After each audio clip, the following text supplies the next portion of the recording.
Hi everyone, welcome to chemistry knowledge by Jyoti. Guys, आज हम BSc semester second का एक टॉपिक एस ब्लॉक एलिमेंट्स पढ़ने वाले हैं। गाइस, इसकी क्लासेस हमने पहले से स्टार्ट कर रखी है। लास्ट टॉपिक हमने पढ़ा था विकिरण संबंध, और विकिरण संबंध में ही नेक्स्ट हम पढ़ने वाले हैं बेरिलियम तथा एल्यूमिनियम का विकिरण संबंध। गाइस, विकिरण संबंध का मतलब आप समझते हैं कि दो वर्ग में विकिरण रूप में जो तत्व एक दूसरे से समानता दर्शाते हैं उसे हम विकिरण संबंध कहते हैं। बेरिलियम और एल्यूमिनियम दोनों एक दूसरे के विकिरण संबंधी तत्व होते हैं, तो इनमें संबंध क्या क्या होता है, क्या क्या समानताएं इनके द्वारा दर्शाई जाती हैं, वो हम देखने वाले हैं। बेरिलियम अपने वर्ग के तत्वों की अपेक्षा एल्यूमिनियम से अधिक समानता प्रदर्शित करता है। बेरिलियम जो है वो अपने वर्ग की अपेक्षा एल्यूमिनियम से समानता प्रदर्शित करता है। अपने वर्ग के साथ इतनी समानता नहीं होती जितनी समानता एल्यूमिनियम के साथ प्रदर्शित करता है, इसीलिए हम बेरिलियम और एल्यूमिनियम में विकिरण संबंध पढ़ते हैं। गाइस, देखना, इस प्रकार के कुछ गुणधर्म जिनसे ये दोनों एक दूसरे से समानता प्रदर्शित करते हैं निम्न प्रकार हैं। कहाँ कहाँ समानता प्रदर्शित करेंगे वो हम देखने वाले हैं पॉइंट टू पॉइंट। गाइस, ध्यान से देखते रहिएगा।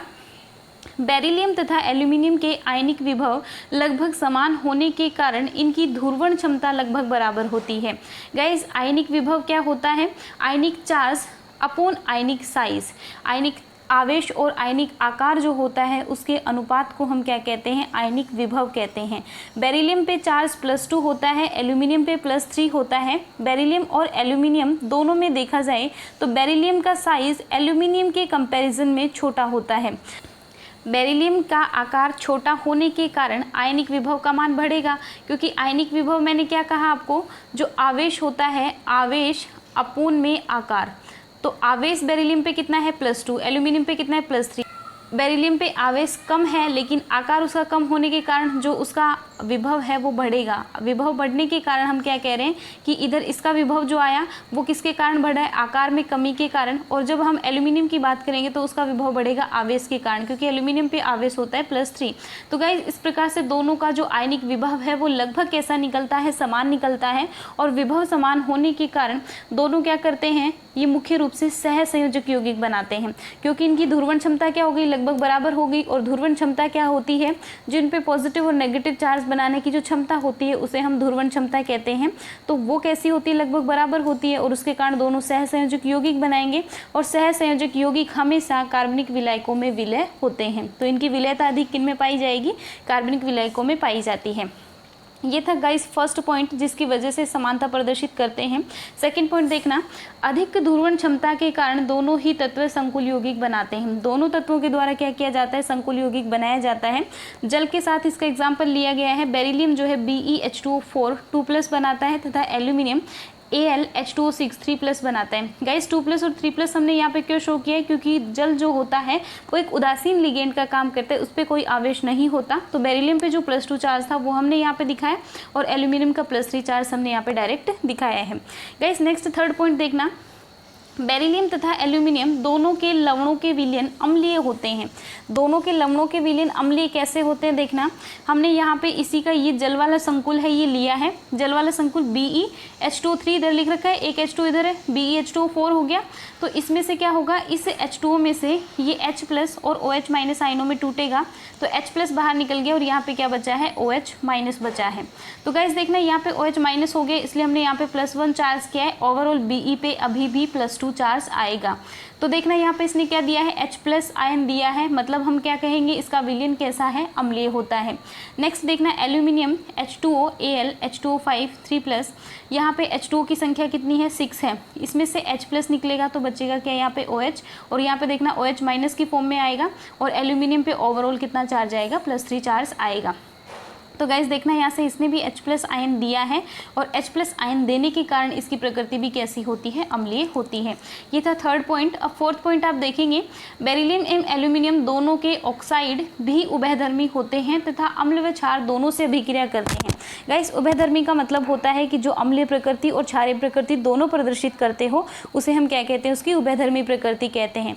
और बेरिलियम और एल्यूमिनियम दोनों के ही ऑक्साइडों के द्वारा उभयधर्मी प्रकृति शो करी जाती है। यहाँ से देखना फर्स्ट रिएक्शन लिखी गई है BeO की, NaOH के साथ रिएक्ट कर रहा है। NaOH क्या है, एक क्षार है, मतलब BeO यहाँ पे किसका काम करेगा, अम्ल का काम करेगा। तो इसकी रिएक्शन यहाँ पे बनने वाली है Na2BeO2 प्लस H2O। नेक्स्ट देखना गाइज, इधर BeO एजिड लिया है हमने, यहाँ पे हमने लिया है HCl जो कि एक अम्ल का काम करता है। तो ये अम्ल है तो ये किसकी तरह बिहेव करेगा, यहाँ पे क्षार की तरह, क्योंकि उदासीनीकरण अभिक्रिया है, H2O बाहर निकल रहा है, मतलब अभिक्रिया उदासीनीकरण है। तो यहाँ से आप देखेंगे ये किसकी तरह बिहेव कर रहा है, क्षार की तरह, और क्षार की तरह बिहेव करके प्रोडक्ट बना रहा है BeCl2। तो गाइज सेम BeO ने अम्ल और क्षार दोनों की भांति व्यवहार किया है, इसलिए हम BeO को क्या कहेंगे, उभयधर्मी प्रकृति का कहेंगे। मैंने पहले ही आपको बताया है कि उभयधर्मी प्रकृति वो होती है जिसमें अम्ल व क्षार दोनों के साथ अभिक्रिया करी जाती है, या फिर मैं ये कहूँ कि जो अम्ल और क्षार दोनों की भांति व्यवहार करता है उसे हम उसकी उभयधर्मी प्रकृति कहते हैं। गाइस नेक्स्ट देखना Al2O3। Al2O3 की अभिक्रिया एक बार क्षार के साथ एक बार अम्ल के साथ करवाई गई है, तो यहाँ पे ये अम्ल की भांति व्यवहार करेगा और यहाँ पे क्षार की भांति व्यवहार करेगा, मतलब इसका ऑक्साइड भी उभयधर्मी प्रकृति का होता है। नेक्स्ट देखना गाइस, इसी प्रकार दोनों के हाइड्रोक्साइड BeOH2 एवं AlOH3 भी उभयधर्मी होते हैं तथा अम्ल व क्षार दोनों से अभिक्रिया करते हैं। यहाँ पे हमने ऑक्साइड का जिक्र किया है, और ये जो हम बात कर रहे हैं किसकी बात कर रहे हैं, इनके हाइड्रोक्साइड्स की बात कर रहे हैं कि इनके हाइड्रोक्साइड भी कैसी प्रकृति शो करते हैं, उभयधर्मी प्रकृति शो करते हैं। गाइस नेक्स्ट पॉइंट देखना, नेक्स्ट 6 पॉइंट है, BeCl2 की भांति AlCl3 भी द्विलक होता है। द्विलक या फिर मैं कहूँ डाइमर फॉर्म में होता है। डाइमर फॉर्म का मतलब है कि एक BeCl2 अकेला नहीं पाया जाता, Be2Cl4 की फॉर्म में पाया जाता है, या फिर मैं ये कहूँ BeCl2 इसके 2 अणु एक साथ पाए जाते हैं, इस सिंगल फॉर्म में नहीं पाया जाता है। तो देखना इसकी स्ट्रक्चर कैसी बनती है। यहाँ पे बेरिलियम है, बेरिलियम एक क्लोरीन से जुड़ा है, इधर दूसरे क्लोरीन से जुड़ा हुआ है। ये दूसरा बेरिलियम का अणु है, BeCl2 वाला है। ये वाला क्लोरीन यहाँ से अपना लोन पेयर देकर इसके साथ कोऑर्डिनेट बॉन्ड बना रहा है, इधर से ये वाला क्लोरीन अपना लोन पेयर देकर इसके साथ कोऑर्डिनेट बॉन्ड बना रहा है, और इस प्रकार से किस फॉर्म में पाया जाता है, द्विलक फॉर्म में पाया जाता है। गाइस नेक्स्ट देखना AlCl। तो गाइस देखना ये Al2,6 की फॉर्म में पाया जा रहा है। नेक्स्ट देखेंगे ये वाला जो बॉन्ड है, इधर एल्यूमिनियम, क्लोरीन और एल्यूमिनियम तीनों ने मिलकर जो बॉन्ड बनाया है उसमें देखना 4 इलेक्ट्रॉन का कंट्रीब्यूशन हो रहा है। इधर एक एल्यूमिनियम ने दिया, इधर एक क्लोरीन ने, इधर दोनों इलेक्ट्रॉन किसने दिए हैं, क्लोरीन ने दिए हैं। इस प्रकार से 3 परमाणुओं के बीच में 4 इलेक्ट्रॉनों से बंध बना हुआ है, तो इसे हम कहते हैं 3 centred 4 electron bond. Guys next देखना, दोनों के कार्बाइड जल से अभिक्रिया करके मेथेन गैस देते हैं। कार्बाइड ये बना हुआ Be2C, इधर बना हुआ है Al4C3। जब इनकी जल के साथ अभिक्रिया करवाई गई तो इनके द्वारा मेथेन गैस दी गई है, साथ में इनका ऑक्साइड दिया गया है। गाइस ये आप देख लीजिएगा अच्छे से। आई होप आपको ये क्लास अच्छी लगी होगी। यदि आपको वीडियो अच्छा लगा है तो लाइक शेयर और सब्सक्राइब जरूर कीजिएगा। Thank you so much for watching.